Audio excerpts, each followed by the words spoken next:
Welcome to our podcast, Inspiring Living, with me, Mark Candelaria. I am an architect, blogger, traveler, chef, father, and husband. I'm the founder and now a partner of a fabulous 25-person architecture firm specializing in high-end residential architecture, designing amazing homes across the country. We have hosted tours to Italy, Spain, and now Napa over the last 20 years, and in the course of all this, I have met a lot of interesting people who truly inspire me. Our podcast is about all the opportunities that are right there in front of us to inspiring living. Yes, we will talk about architecture and design, but every week we will venture into all sorts of topics that will inspire you, teach you, and motivate you to inspire living every day. My guests will include a wide gamut of amazing people, from those in the design industry to clients to real estate professionals, chefs, artists, sports figures, and philanthropists, and people who just flat out get it. Sit back and enjoy, and let's have some fun exploring all the opportunities that are there just waiting for us. Please subscribe and get ready to be inspired every week. Okay, as my dad says, here we go. Because inspiring living is all about the people and the organizations that inspire us, we are excited to have Monogram Appliances as one of our sponsors. Anytime we do a new kitchen or a kitchen remodel, Monogram Appliances are what we recommend to our client. Their appliances are the definition of luxury, meticulously detailed using the finest materials and an ownership experience that is second to none. This is how Monogram is always thinking ahead and inspiring and elevating the kitchen experience. Because at Monogram, they don't just elevate one thing, they elevate everything. Welcome, everyone, and thanks again for listening to our podcast, Inspiring Living. Well, we are now in week 2 from McMinnville, Oregon, and we are just loving it. I'm here with my lovely daughter, Tiffany. Good morning, Tiff. Hi, Dad. Good morning. How are you? I'm good. I'm feeling kind of relaxed and mellow. It's in week 2. Cozy vibe. It's pretty nice, isn't it? Yeah, it's great. We're enjoying our Airbnb. We really are. Yeah, it's fantastic. We dropped your boyfriend Josh off yesterday at the airport in Portland, and he returned home to Phoenix, back to 111, huh? Oh, my gosh. Yeah, he's not happy.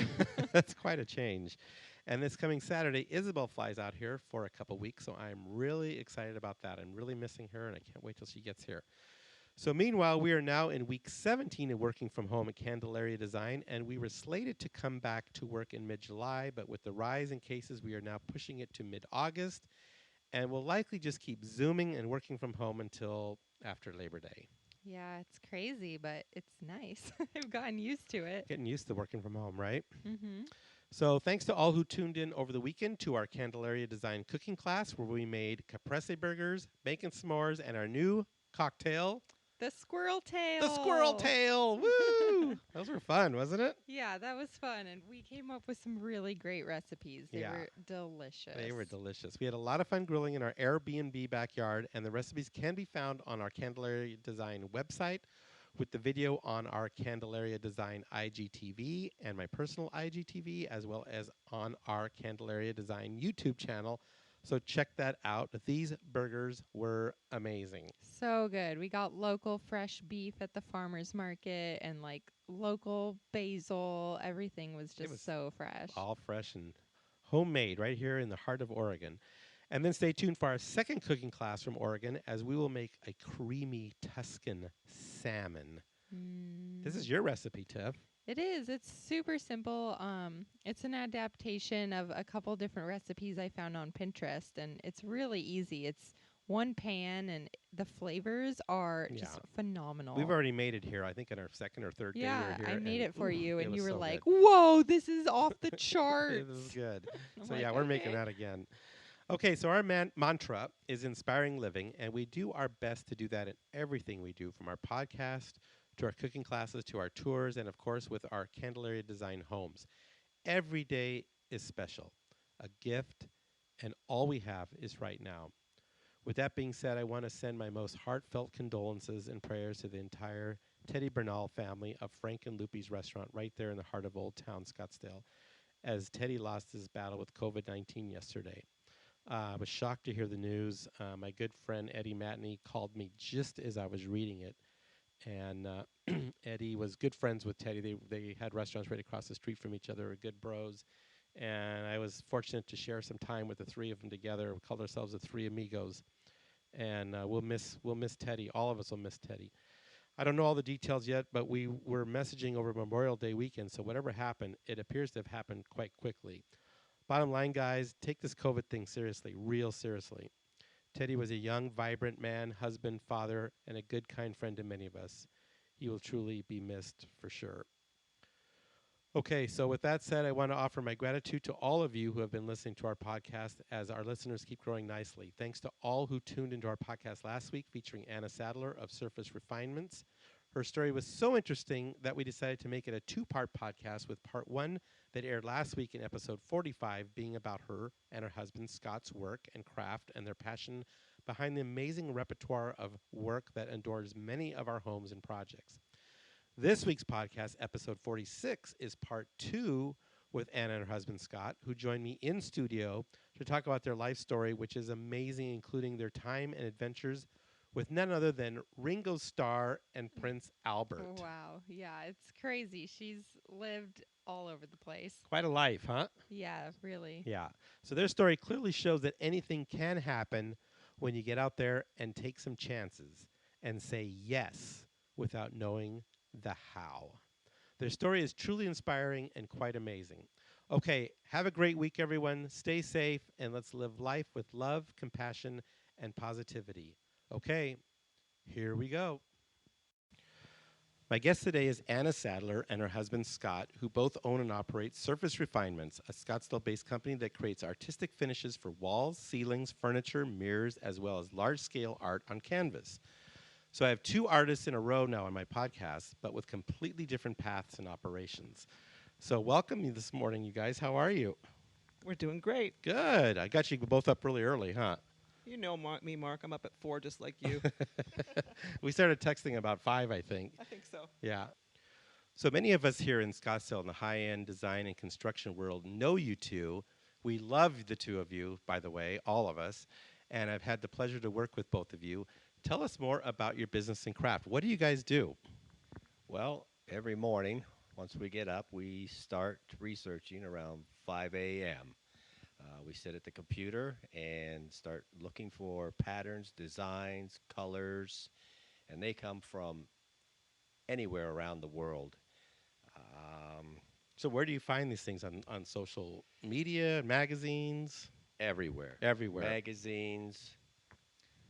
Fabrics, pictures, wherever. fashion, travel. So you're looking at all aspects of design, not just wall finishes. Oh, no. Yeah. But the wall finishes are a result of The all inspiration. research and inspiration from everything else. Yeah. It doesn't matter where it comes from. Sometimes it could be the color of a butterfly or a flower in the garden or a piece of fabric or just so many of the travel blogs. If you see something like that, how do you record it? How do you capture it? Do you just remember it, or do you put it in a journal, or you take a screenshot of it, or what? How do you database your inspirations?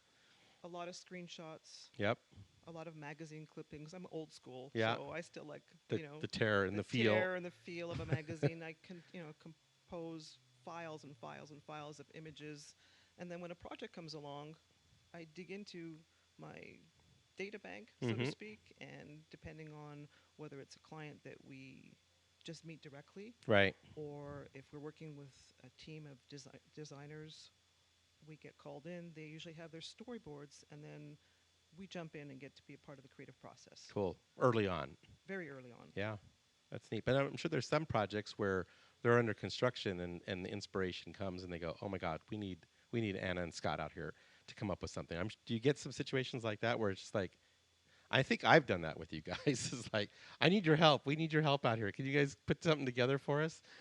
And we do. And so most of the time we sort of jump in at the point where the designers already either have their storyboards or So pretty early. on in the game. Yeah. Sometimes, what comes first, the chicken or the egg. Right. So whether their fabrics are designed around our wall finishes or the other way around. But it's usually a team effort. Right. And I love that the designers challenge us because sometimes, designers don't necessarily know the technical aspects of what we do, and so they'll come up with a great idea, and then it's up to me to figure out How to make how that to make happen. it. So I usually say yes, and then figure it out afterwards. Yeah, that's the way to do it. I've learned. It's like I tell everyone, we're Candelarias, not Candelarias. So Exactly. just, yep, we'll figure it out, you know. So many times she'll say yes without even thinking about it. And then when we leave the job site, I usually turn and look at her and roll my eyes and ask her, "What have you got us into now?" Well, how the hell are we going to do Oh, this? my. And then we fret about it all the way home, and then we start. What are we going to do? We just said, yes, we can do that. They have all the confidence in us because we said so. Yep. And then away we go and start. And it's just a process. And we eventually just sort it all out. Yep. And so far, we're making things happen. You make things happen for sure. Beautiful things happen, actually. So at your house, do you have like a workshop or a studio, or like if you go back and you have to experiment with some of these things, is this out on the driveway or where is this Sometimes. happening? So there's no part of our home that is sacred any longer. I think, maybe the bed is still meant for sleeping and other things. Um, but kitchen tables, dining tables, living rooms, garage, empty big walls, everything gets pushed aside, and it's just, it sort of starts to creep in. It started in the garage, and it's just sort of It's just started kind of moved taking throughout. over. Yeah. Especially temperature-wise, we have a warehouse full of products in our garage, but sometimes at the temperatures that reaches, they create science projects, so we have to sort of start to move things indoors. Interesting. But yeah. Yeah, so you're dealing with paint. We're dealing with metals. Well, give us an idea of some of the materials you're working Oh with. my goodness. Everything from, a plethora of plasters. There's Yeah. a lot of really great materials in our industry. Years ago, when things weren't so safe, we worked with a lot of oil-based products that Yeah. I think I inhaled too many of those, and metallic, powders and things not necessarily good for our brains and our lungs. So everything kind of switched over maybe, I would say, good 10 years ago. Yeah. Everything we use is water-based. Huh, interesting. So plasters, we work with Swarovski crystals. We work with a lot of glitter. Oh, you're the glam queen. You're giving us the glam, right? A lot of the glam. We do so many projects sometimes where the final embellishment is crystals. We finished a project not that long ago where we glued 2,800 crystals in a bedroom, bathroom area. Wow. And believe it or not, that's not the feminine little hands of mine doing the job. That's his hands. There you go. Teamwork, huh? No, I usually get assigned the jobs that she does not want to do. She doesn't have the patience for it, so she looks over at me and says, Here, do it. 2,700 crystals. Go to it, buddy. That's it. It's funny how you have patience for some things and other things not. I can sit there. He teases me because there'll be 3 stories high in a scaffold. There'll be a speck of something the size of a mosquito head. And I'm obsessing about that one spot. I'm going, do you see that? Do you see that? And he'll look and, no. No, what are you I'll be talking up there about? and I'll fix it. And ask me to start a roll of tape. Forget about it. Yeah, that sounds familiar. That sounds a little bit.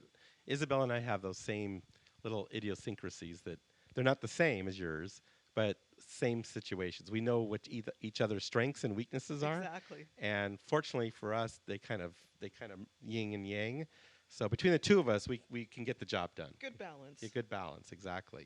Okay, so where did this all get started? Where were you born, Anna, and you, Scott? Where were you guys born? Canada. I was born in Montreal. Okay. And I was born in Toronto. Okay. So just a hop, skip, and a jump away from each other, not too far away. About a 4-hour drive. Yeah, it's not bad. That's not bad. So you're both Canadians. Yes. Yes. And then tell us about your world as kids. I mean, how did you become an artist? Was it something that happened after you were an adult, or was this something No. that you just developed as a young child? My parents bought me a watercolor set and an easel when I was 3. Yeah. I have a photograph sitting on the balcony. We lived in a small apartment, and my easel was set up on the balcony. I think that really just kind of started things. Yep. I've always been creative. I think it probably runs in our family because That was my next question. Were your parents that way? creative in the arts. They were both professional ballerinas. Interesting. That's how they met. Wow. My father wanted to be a pilot, actually. Hmm. My mother was already in ballet school at the age of 4, and my dad saw a Fred Astaire movie. And was and inspired. fell in love with the idea of dance and went to ballet school where he met my mom. She was 15, he was 17, Hmm. and they were together for all their lives. Wow. That's awesome. how it all happened. And then you got the little easel and the watercolors, and off you went. Yes, because people always ask me, well, didn't you want to become a dancer as well? So if you were to ever known my parents, my mother was the quintessential ballerina, prima ballerina, 5'2", Wow. tiny little waist, tiny little feet, and I took after my dad. So I wasn't the one that was going to be picked up and carried across a stage for my fellow ballerina, and so I took ballet for about a year, but it really wasn't Your cup of my tea. cup of tea. And so my parents always encouraged me to be creative in whatever means, and a paintbrush and a paper and crayons and pencils were Yeah, how I your got deal. started, Yep. and never really deviated. I guess today I'm still that. Well, just turned 59 yesterday. Oh, that's right. It was your birthday. I saw Yeah, that. Happy birthday thank to you. you. I'm just a kid, never grew up, but Yeah. I'm so lucky that I still get to go out there and do what I do for a living, and wow, I get paid for it. Yeah, it's pretty nice, isn't it? It's so nice. Yeah. I'm very fortunate in that respect. Yeah, and that's what I tell people to just figure out what it is that talks to your soul and follow that path, because that path keeps it from not being work. I mean, it's always work, but it's different. it's different, right? It's different. It's not like you're over there flipping hamburgers at McDonald's or working as a nurse and you love to paint and you don't get to do what you get to do, Exactly. right? And what about you, Scott? Were you a ballerina too, or what? No, that No. was never on my mind. I wasn't much of a dancer at all. At for all. anything. I would rather hang out against the wall at the school dances than be a dancer. But I grew up, my mom, my dad, my two sisters. We had a pretty good life. We all got along quite well. Myself and my sisters. I used to run around with my older sister. She would use me to cover her all the time when she wanted to scoot out places that she wasn't allowed to go. You were the cover man. And say that, I was with my brother, so Yeah. that was okay. So I grew up that way and just had a quite easy lifestyle. We lived in a 3-bedroom apartment, and from there, well, I finished high school and really had no direction or anything that I wanted to be or do. I had a passion for the outdoors, so I always thought I'd be involved somehow in the outdoor industry, but that never took place. My dad worked for the railroad, My dad too.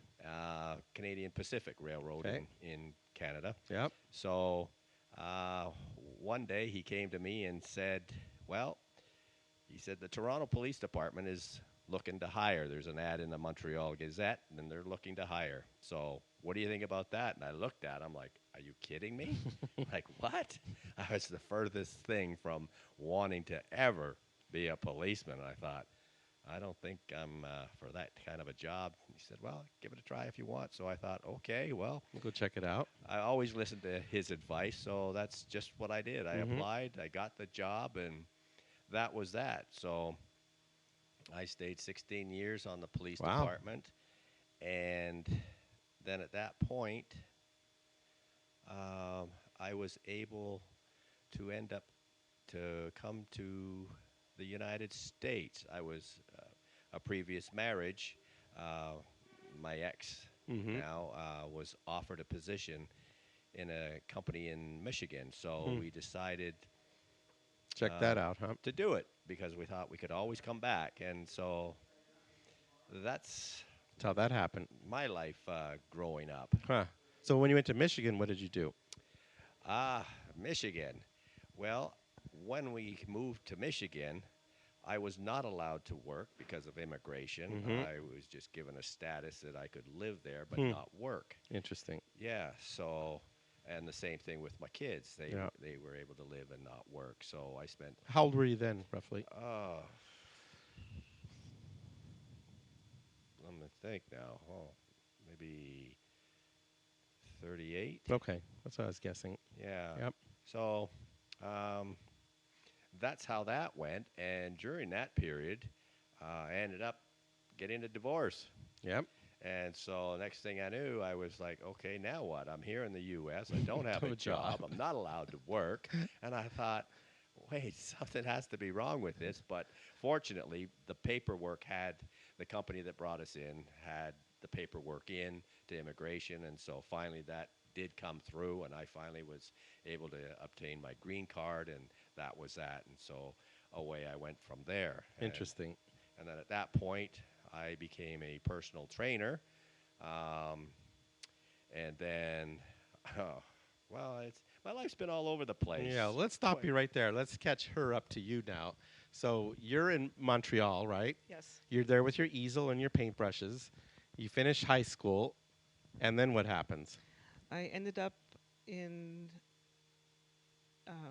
fashion design Okay. school. Yep. I was always passionate. I worked in the schmata business. That was one of my first jobs part-time. And so I went to pursue and figured I was going to be the next Coco Chanel. Yeah. So I went to design school. And where at? In Montreal. In Montreal, It was a okay. very small little school. Yep. And maybe we were 10 students in there. There Wow. was an old German spinster, and she was a nightmare. She scared the pants off of all of us. For 2 years, Mark, we never once used a sewing machine. I learned how to stitch everything stitch by stitch. Wow. All hand done. And so my favorite part of the class, though, wasn't that. It was the drawing. Drawing, yeah. I just loved drawing Yep. figures. And then finally I just realized after 2.5 years into it that that's not what I want to do anymore. So I left there and then didn't know what I wanted. And my parents wanted to enroll me in a liberal arts college, and I guess I just didn't really want to pursue sitting in a classroom. I've always had that wandering eye, always the love of travel. Yep. I think I inherited that from my parents being Hungarian and maybe that little gypsy blood. So I did end up in South America for... Okay, so how in the heck do you end up in South America? So my father had 2 brothers. 'Kay. One lived in Paris, one lived in Buenos Aires. And they never had daughters. They had 3 sons. Mm-hmm. And when they came to visit us one day in Montreal, they really fell in love with the idea of having a daughter. So they adopted me in that respect. And then one day they called us on the phone and said that their eldest son, my parents' godson, Yep. was getting married in Rio de Janeiro. Would we like to come? And we didn't have the means or money to be able to entertain the idea of All a of trip you like going that, down all of there. us going. And Yeah. my uncle was in a better situation financially, so he said, I didn't ask, if you that. I just said, do you want to come? Right. So they had one condition. The one string attached was me. Huh. So they said, we'd love to invite all of you to come, but you have to send Anna for 4 months first. And so I'm listening on the other end of the line going, yes, isn't this great? So off I went. I have a feeling your uncle and brother were working a little deal here. I know how these things work. Trust me. You didn't know, but Maybe. I have a feeling they were conjuring up a little something here to get you going. So there I was, 15 years old, on a plane for the first time in my life, jetted off to a whole different Culture, and way of living and language. which I picked up Spanish pretty well Yep. back in the day, and spent 4 months there. My parents arrived later, and then didn't reckon who are you? Yeah. Who's this child we left, and who are you? So It's crazy, isn't I it? was exposed to chauffeurs and drivers and Whole cooks different and world. maids, and was kind of and Latin men. Yeah. Well, there you go. That'll do it. And then ended up coming back to Canada, finished high school, and from there, then ended up in the design school, which Yep. I spoke about. Yep. Ended up in the car business of all things. I worked for BMW. Okay. I was dating a gentleman at the time, and I met him through the car business, which, unbeknownst to me at the time, kind of started the path towards my life in Europe. And it was during the first recession. They built a huge dealership, and the economy tanked, and so I was one of the first last to be hired, first to let go. So most people would think, well, I better look for another job. Yep. What does Anna think? Oh, I need a holiday. So I'd stayed in touch with I'd been to the south of France twice with this person I was dating, and he was out of the picture, but my friends in France and Monaco stayed. So I called up one of my friends and I said, I think I need to change careers. This car business is not Not for anything to you. do with me.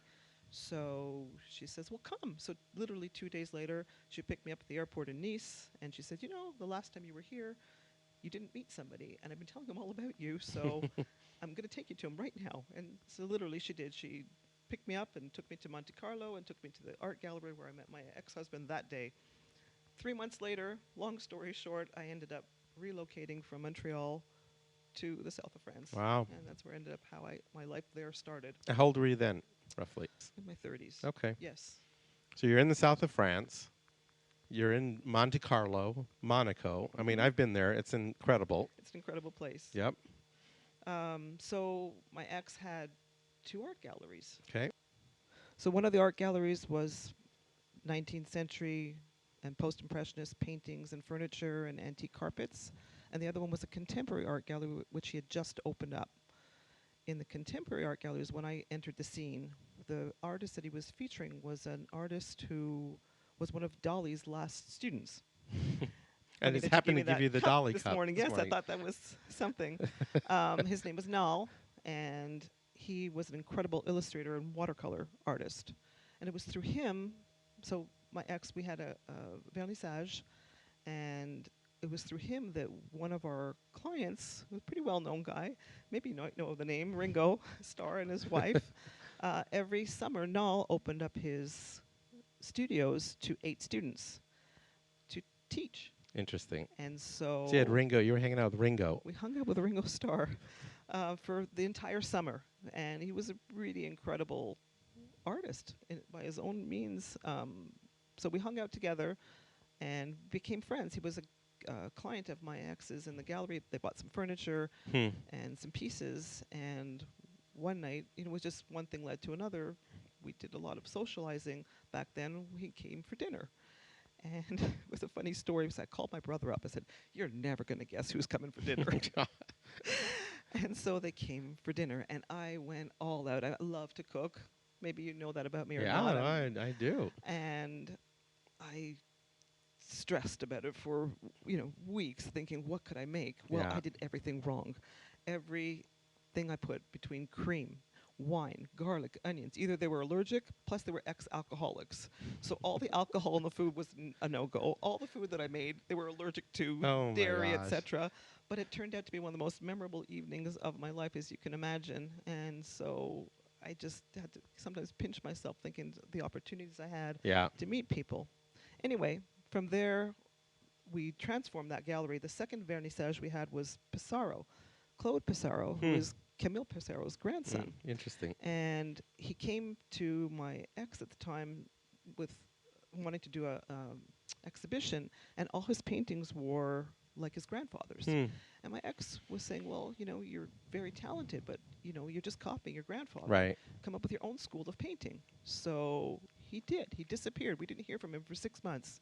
He went to his property, and one day he invited us to come, and all around his swimming pool were these giant-sized canvases that he literally painted with his fingers. So it was Interesting. finger painting. Wow. And we had a big vernissage then, and that's when I had the opportunity to meet Prince Albert for the first time.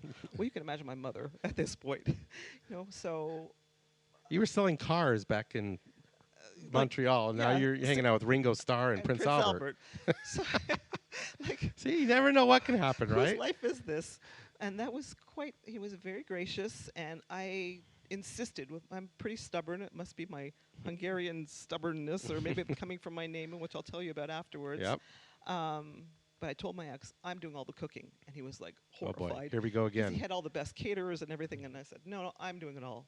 So he let me, do this, and I put together a table. It was just like creating, with all Yep. the fruits and vegetables and just the cakes and the hors d'oeuvres, etc. It was a big rounding success. So it caught the eye of the prince, believe it or not. And Interesting. then we ended up transforming that second gallery because the art crisis, the economy, was the Gulf War, Yeah. and everything just art was Froze.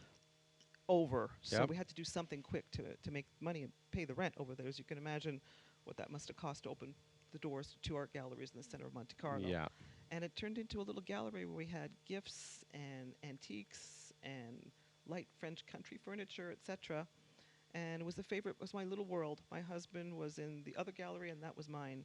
And so I had the pleasure and the honor of doing all of the royal family's gifts, Wow. gift wrapping them, and we'd go in the garden, pick out all the leaves, spray paint them all different metallics, put together the packaging, and it kind of was a really That's amazing. unique time of my life. That's amazing. So from there, what happened? I mean, your life, you ended up back in Montreal. I ended up back in Montreal, so I ended up marrying my ex Yeah. at that point, and then fast forward another year and a half, I got pregnant with our daughter, and all of a sudden my heartstrings just pulled me back towards, I couldn't imagine being all those thousands of miles away from my family. So we sold everything and ended up moving to Montreal Mm-hmm. because I flew probably the last week I was ever going to be allowed on a plane. I was that pregnant, and gave birth to our daughter in Montreal. Interesting. So she likes to hear the story that she was made in Monaco. Yeah. That's pretty cool. And our name, so maybe I should tell you a little bit about our name. So my maiden name was Sikla, which in Hungarian means rock. And I found out afterwards that when I was in the 80s, we went as a family to Hungary. I wanted to discover my Hungarian roots. My parents wanted to introduce us to our family and our history and the church where they got married, Yeah, that's neat. etc. And so I have a very diverse background. My mother comes from a good stock Jewish family. My father, Catholic and from noble blood. And there comes the draw to France. During the French Revolution, my ancestors were in France. Interesting. And coming from the background that they came from, it really wasn't a good idea to be of noble blood during the French Revolution. Yeah. So they fled France and fled France. Their name was de la Roche, which means of the rock. They went to Hungary and changed their name to Sikla, which means rock.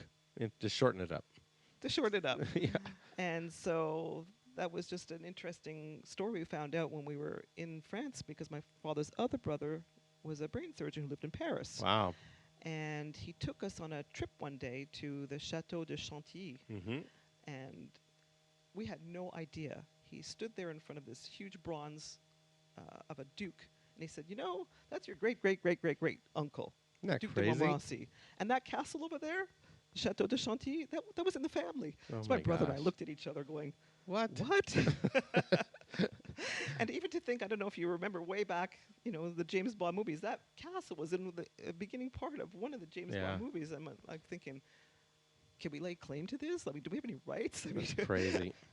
No, there's a lot of that. I mean, when I look back at my mom's side of the family, she was born in East Prussia, and same thing. There was a lot of stories of, we look at the ancestry of Eastern Europe. It was all, castles and fjordoms and whatever you call them, and it's just amazing. So you're back in Montreal. Back in Montreal. You've got a daughter now. Got a daughter now. Yep. Divorced my ex. Yep. So did he go to Montreal with you? Yes, he came with but me. Montreal wasn't his gig. Well, he wasn't my gig. Put it that gotcha. way. I like that story better. So you're back in Montreal. You have your daughter. You're divorced. I'm divorced, and no self-confidence anymore. Went through a lot in the years that we were married. We had some good years, so I'm not going to reflect on the things. Everything's a lesson, and everything. What your takeaway is. I have a beautiful daughter, and that's all that matters. Yep. Found myself a little bit overweight at the time, and I've never worked out a day in my life. I decided I'm going to join the local gym. Yep. And guess who I met? You're this guy sitting next to you that's a trainer, right? That's right. Yeah, she walked through the door, and I can remember her coming through the door for the first time. And she looked around, and the next thing I know, she spoke with the owner, and I was told that she would be my client, and she wants to be trained by me. So that's where we started. That's how it started, huh? So 35 pounds later. Wow. I lived for that hour a day, completely fell head over heels in love with this guy, and I started to do my painting business. That's where it really started. Got back into it, huh? I got back into it. So I got busy, and Scott's business was slowing down. He never picked up a paintbrush in his life, but I said, he goes, but I can learn anything. He goes, I can help. So he joined. We joined team. Became a team And back then. you started doing people's houses in Montreal, right? Back in Montreal. Yeah. Prior to that, I was still practicing on friends and family. Right. Everybody Yep. gets done for free. Yeah. But it was an interesting story because my mom was always. I'm not very confident at times. My mom always thought I should end up in Hollywood somewhere painting homes in Beverly Hills or whatever. And I said, yeah, Mom, I would. Come on, never. you have that Ringo connection. Let's work it.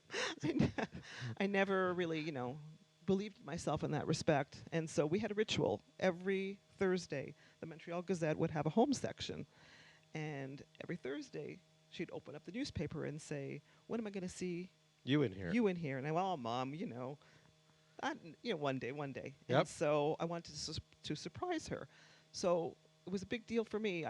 Scott egged me on because he's my motivating guy. He's a trainer. Yes, he's a trainer.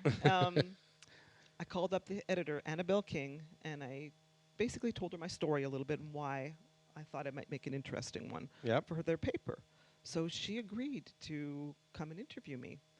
And I thought she was going to come and see all the beautiful homes that I had done in our neighborhood. So I told a bunch of my clients we're going to have her come over and, they got their houses ready and gardens and flowers and food, etc.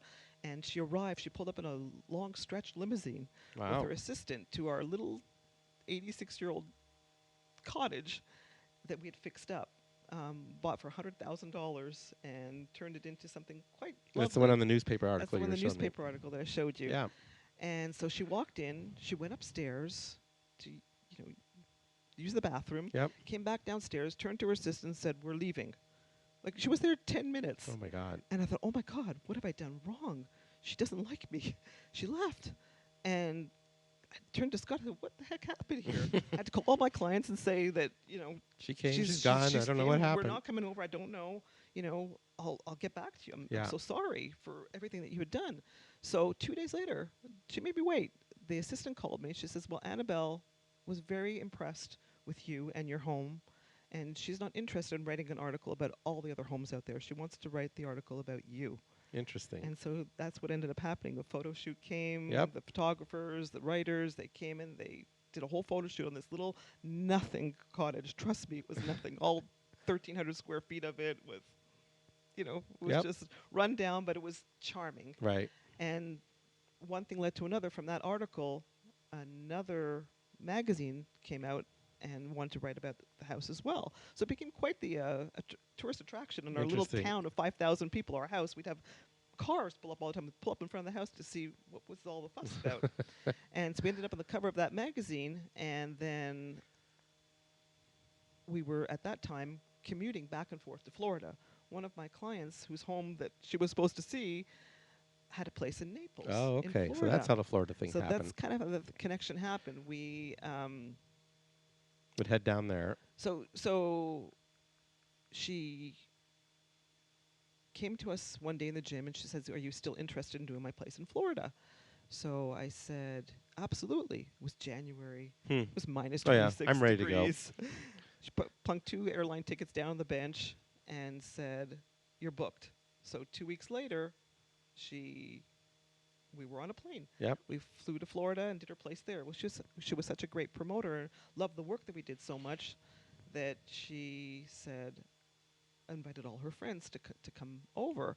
And one thing led to another. We started to commute back and forth. 2 weeks Florida, 2 weeks Montreal, 2 weeks Florida, 2 weeks Montreal. We didn't see people say, you're so lucky to work in Florida and the beaches, and look at my skin white as Snow White. Never saw the light of day. Beach? What beach? Yeah, we just worked like crazy. So anyway, we ended up coming back. We said we have to make a decision. And we put the house on the market. We came back on Friday, put the house on the market on Saturday. Sunday it was sold. Now, were you two married at this point? No. Not we yet. Just dating each other. Okay. Oh, I need to backtrack. Just one little bit of my story here. Go for it. So just about the magazine article. So they wrote the article. Yeah. Anyway, my whole point to do that article with Annabelle was that I was going to come to my mom's place as usual on a Thursday morning, not say a word to her. Right. Have her open up the newspaper, and there the article would be. sadly, my mom passed away Oh. between the time of the article being, photographed Yeah. and it coming out. But I said, she knows. Yeah. She knows. She So knows. that's what kind of started it. So anyway, we ended Yeah. up. That's a nice story. We ended up in Florida. Yep. And Worked there.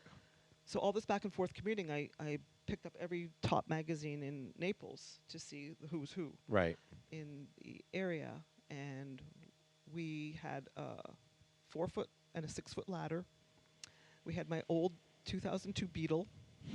We sold Scott's truck.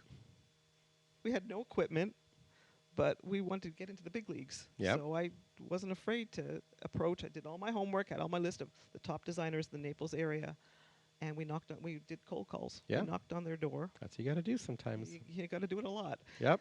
A lot of doors slammed on us, but one designer in particular introduced us to one of the best builders there. They were building a model home in one of the top communities there called Mediterra, and it was a $9 million model home. Now, understand, and that's not saying that's not a whole lot of money and very impressive in by today's standards, Right. but coming from where we were coming in Montreal, Yeah. That's a big deal. I mean, I just never seen anything like that in my life. Yeah. And they gave us the contract to do all the artistic finishes on their walls in this $9 million model home. You and Scott with your Me and couple Scott. paintbrushes and your Beatles. The Beetle that we folded down the back, put the ladder into, Time to get to work. and we were, then we found we needed some help, so we called up Scott's sister. You tell the story. So we didn't know what to do. Here we are, just mom and pop from Montreal doing ragging and sponging, and show up in Florida, and all of a sudden we're the best in the industry. So with that, we needed help. So didn't know anybody in Florida. So I called my sister. She's not an artist. She has no clue. So we said, we just need help. Was So- she in Montreal? Yes. Yeah. So we brought her in, and she walked into this house. She's never seen a home this size before. It's like, what did you And- two get us And into? we're all looking at each other. We were all scared to death, thinking, oh, my God, what have we gotten ourselves into? How are we going to do this? We're looking at the size of walls and thinking, and then we got this old beat-up 4-foot ladder. I thought, oh, my. But we pulled it off. Yep. The home was photographed. It stayed in the magazines for 9 Wow. years. You can open up that magazine and still see that home Yeah. in there with all our walls that we did. So So it was like what we were saying when we were having our coffee in the kitchen just a minute ago. Sometimes you just have to go for it, get the job, and then figure out how to do it. Then just After. say, well, there's no way I can do that and not take it. Because had you not taken that job, none of this, we wouldn't be sitting here talking right now. Exactly. Right? Exactly. So that's why I tell people, don't be afraid of success. A lot of people get so intimidated by the opportunity. It's like, just go for it. Figure it out. You have nothing to lose. You have everything to gain, right? Exactly. That's kind of the way we've been, fake it till you make it.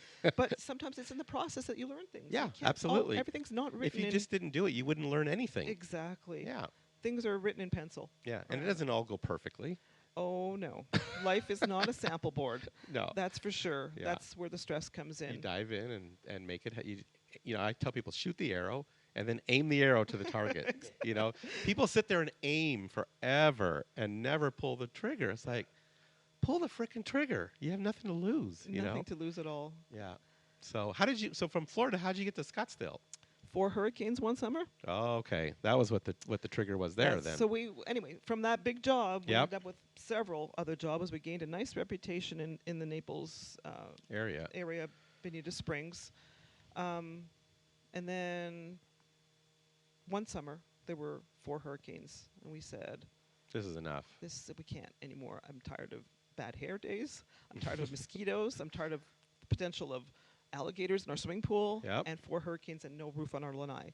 So it was just a really bad year weather-wise and everything. And so Scott, in his previous life, when he had mentioned he'd moved to the States, Yep. his ex-wife's company was in Scottsdale. They had a home in North Scottsdale in Troon. Okay.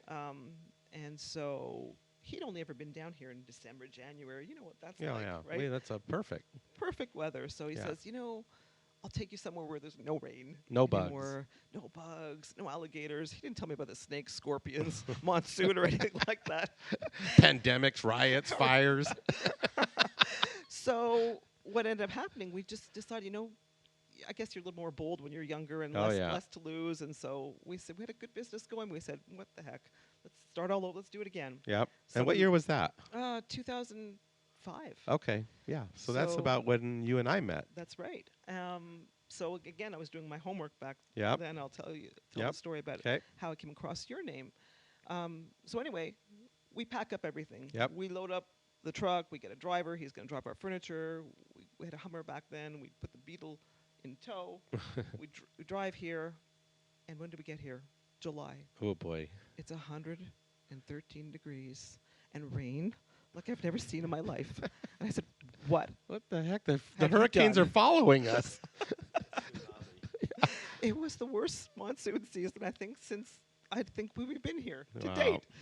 Anyway, we sold our house in Florida, and we made some good money on it, so it allowed us the opportunity to spend 3 months just doing our homework, Yep. planting seeds, knocking on doors, Yep. and Phoenix Home and Garden. I opened up Phoenix Home and Garden, looking at all the beautiful stories and Yep. editorials, and found Barb Chucky's name Yeah. in the back of the magazine. Bless her heart. Yes. Yep. And because her name caught my eye, because it was a Hungarian Hungarian, name, I yeah. said, what have I got to lose? Yeah. I wrote her a letter. I wrote her an email, and I introduced myself. I told her about my background, and Now this is coming back to me that you tell the story. It's Could starting to we come back to me meet? now. Yep. and she was open to the idea. Yep. So we met Yeah. and had a wonderful visit, which led to her giving us a job. We were doing she had a beautiful home that she was working on at the time, and she needed some antique mirrors, or antiqued mirrors, Yep. which was a specialty that we incorporated into our business, Aigle Musée, back then, and that led to a Phoenix Home and Garden article Off you go. that came. And so she goes, you really got to meet this really great guy. His name's Mark Candelaria. I used to work for him, and so that's how I got to know your name. That's how we met. That's how we met, Yep. because of Barb. That's awesome. Yeah. Poor Barb passed away last year. I think she had like a brain. Oh, was it earlier this year? Maybe it was Last earlier. year. Yeah. Last It year. was last year. I think I don't know if I have the story completely correct, but I think she had like a brain aneurysm that just think came out so. of nowhere.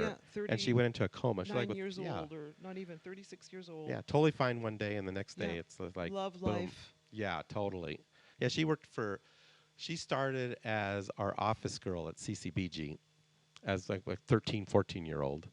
Wow. And worked as the office. Her family was friends with Brian Cassidy's family, if I remember right, or his wife. I can't remember. But anyway, she worked in the office, and she just kind of worked her way from office girl and had an interest in architecture. And we started getting her on the boards, and then she went and got her degree and came back. And by then, I had started my own firm. And so she came and worked for me for several years, and then she went on her own, and she did a great job. So, then I think she moved back to Europe. Hungary. Yeah. and Changed she was careers. changed careers, and she was living in Italy at the time when she passed away. Yes. Yeah. In Naples of all places. Yeah. But she was a great gal. We went to Italy together one year on my Italy tour, and great memories. So she was a fantastic gal. She certainly was. Yeah. She left a nice place. I have a nice place in my heart for Yeah, her. I'll never for forget sure. her. For sure. So then you guys got here in Scottsdale. You started meeting designers. We started meeting designers. You guys have been great networkers. I see you at all the ARA events and all the different things. I mean, you both. I mean, that's a key aspect of being a designer and artist. I think so many designers and artists are so shy and so, isolating, and they never get the word out. You've done a good job of getting the word out, I think, of what you guys do. I think that, and really, social media has been amazing Fantastic. for us. And I think we're just so fortunate to be a part of this design community. I Yeah. mean, in my wildest dreams, I never could imagine. Arizona's great, isn't it? It's just, it's the best. Yeah, I mean, it's Florida the was best. okay, but this Yeah. is just, and so getting to stretch our wings and work with the caliber of talent, and then So tell us about some of the projects you got going on right now. oh my gosh. Well, I'll tell you about backing to when you were asking about how we get inspired, et cetera, and Yep. how we say yes and then figure it out. Yep. So one of our favorite projects that we did. We worked with a wonderful interior designer and worked on this home for 7 months. And we had to come up with things we've never done before. We walked into one of the tile stores, and at that time the mosaics were big floral mosaics were The big, really hot. yeah, the big rage. And so I looked at it, because nothing's impossible. I'm just maybe naive or whatever. I look at something and go, we could do that. And so we're in this store, and I'm looking at this panel with this beautiful orchid, all done in mosaic, and I turned to Scott and said, that's what I said, we could do that. He goes, we could do what? I said, we could do that. We could do that in the client's powder bath. What are you talking about? Just never mind. We'll do it. Don't worry. We'll do it. I got it. So I took the idea to the designer, and she goes, I love it. Let's do it. So long story short, we did this beautiful mosaic floral pattern on her powder bath walls. All the walls were really deep indigo Venetian plaster. Wow. And then this gigantic 9-foot-high pair of orchids, all done with mosaics. 7,400 squares. Ask me how I know.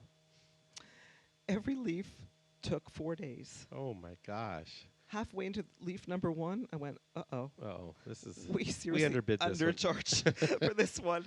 Anyway, 3 weeks later, we had to wear masks. We were working with makeup powders, metallic powders, whatever. But coincidentally, I was in that home last week because the client needed some touch-up. She has a tendency to buy puppies that like to chew the walls. Oh gosh. So she has to come back in and take a look at the walls, and every single time, and I don't really blow my own horn, but I walk in there and I'm blown away Wow. by that project. And so, I told them, don't ever doubt me, because when I say we can do it, I'll figure it out. Yep. Well, and as life goes on, and you do more and more, you learn that that's the way to do things. You learn Yes. that there's a way. You just have to sit down, figure it out, use a repertoire of experience and knowledge, and it just keeps building, doesn't it? It does. And sometimes, things work, and sometimes it's back to the drawing board. I Yeah. mean, I stress about that.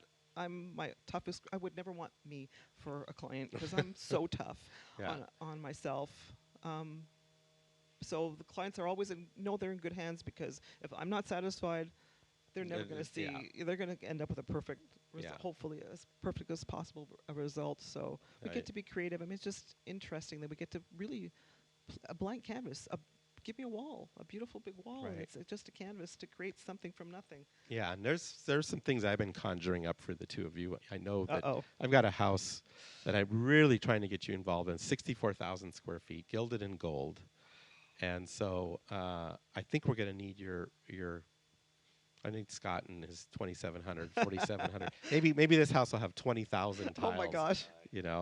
So anyway, and the other thing, you mentioned cooking. So you love to cook, right? Yes. And why do you like to cook? Both my parents were great cooks. Yeah. I like to eat. Yeah. I like cooking because it's faster than what I do. So I can get the same Instant gratification. in Right. a couple hours versus a couple years. So that's kind of what I like. Is there anything in particular you like to cook, or you cook all kinds of? I like to take recipes and make them healthy. No, that's good. So I would like to people to take a bite into some of the things I've made and can't believe that, there's no bad stuff. Right. So that's how it got started. We were always working in clients' homes, and people who have us in their homes know two things. We'll walk in with our coffee makers, and we'll walk in with our coolers. And people are always curious, we don't take long breaks. Sometimes we're eating on a ladder. We really don't stop during the day.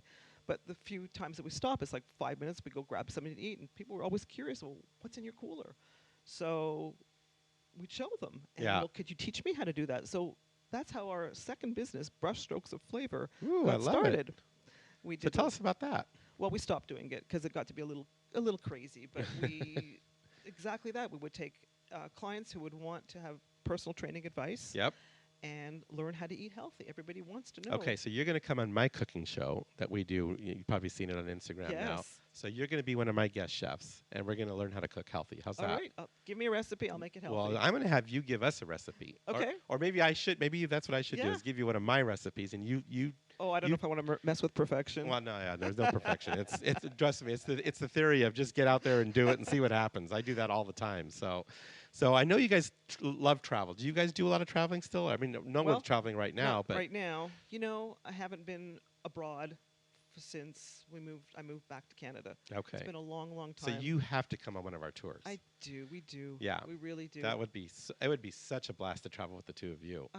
Well, Between the cooking and the good food and the architecture and the art. oh I mean, yeah, and being out early birds, we'd be out in yeah. the street when Well, the I streets do are my quiet. early walk. That's what I do. Yep, That's at my 5 rule of o'clock thumb. in the morning. That's what I we'd do. be out there for sure. So yeah, we got to get you traveling again for sure. Absolutely. So Now I'm not going to say no because I always put things off. You know, there's always tomorrow, or we're busy working, whatever. But now with all that's going on, well, you in know the my world, theory of now. Yes. Now is now. Now is now. Let's make it happen now.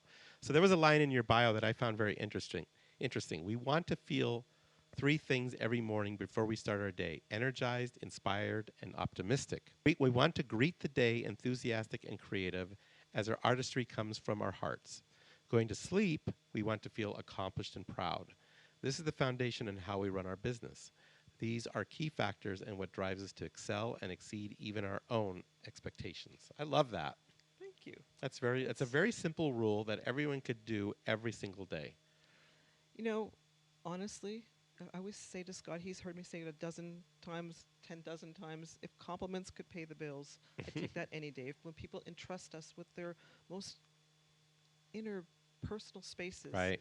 and we get to leave a little piece of ourselves behind In everyone's house. in everyone's home, Yeah. and that the joy that hopefully the joy that we give people, Yeah. that's worth everything to me. Oh, yeah. I don't think about the money. I don't think about any of No, that's that. how we are too. I mean, if I know if I'm doing what you just said with our clients and giving the joy and doing my best work, the money takes care of itself. Exactly. You know, it totally does. If I'm sitting there just focused on the money, You'll never succeed. No, it's all backwards, right? And even sometimes, you know, we are in homes, and sometimes you have people who live in very fortunate circumstances. That what can we do for them? Right. And sometimes, honestly, we do things where we don't even charge. We'll finish something and just add that extra little Yeah. bit because we can. Yeah. Well, especially if you have clients that are appreciative. You know, I try to train my clients to say, you know what, be appreciative of the people that are here working on your project and show them some love and affection and, you know, not criticism. I mean, if it's bad work, obviously, that's one thing. But there's so many of these guys that just do such great work. And sometimes the clients are so mean to them. Not all of them. Most clients are super, super nice. Thankfully, no Starr. Yeah, and I tell them, look, a little kindness will go a long way for you in the long run. That's right. And these guys will be so they'll always go to your job first. If something goes wrong, oh yeah, they're the nicest people. I'm going to go over there and take care of that. And they probably won't even charge you. Yeah. You know, if more people knew that, they would get such great smoking deals that are long term, not just that one moment, right? Yes. Yeah, and I see it all the time. So you two work together. You're together quite often, almost we live all on the time. a 6-foot scaffold. Probably out of the week, probably 3 days out of the week, or 4, we're on a 6-foot platform side by side. So how do you guys unwind? What do you guys do to get away from it all? Or do you need to do that? Well, I'm probably guilty of, working a little bit more. Are you a than I workaholic, should. Anna? Kind of, yeah. Well, just a bit. But when we do get away, Scott, what he has to do is take me away from the house, take me away from the city. Yeah. Take me somewhere where that's I what can we have to do. We have to get disconnect. away from the city. Yeah. Or others will work. I'll just work. Yeah, we're the same way. Bike riding, we love that. We love walking by the sea. Yeah. We find little weekend jaunts like Thursday to Tuesday or Thursday to Monday. That's all we need. That's all you need, just That's a little all we need. recharge. Yep. Because if I go, but Yeah. when I stop, it's hard to get me going. So I better not take a 3-week holiday.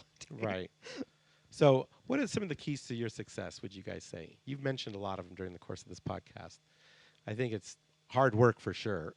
Hard work for sure. I just really am passionate. I love you love what I you do. do. I really love what I do. That's always the key to success, I think. I think. Yeah, it's pretty easy. You Yes. just have to find it, Yes. right?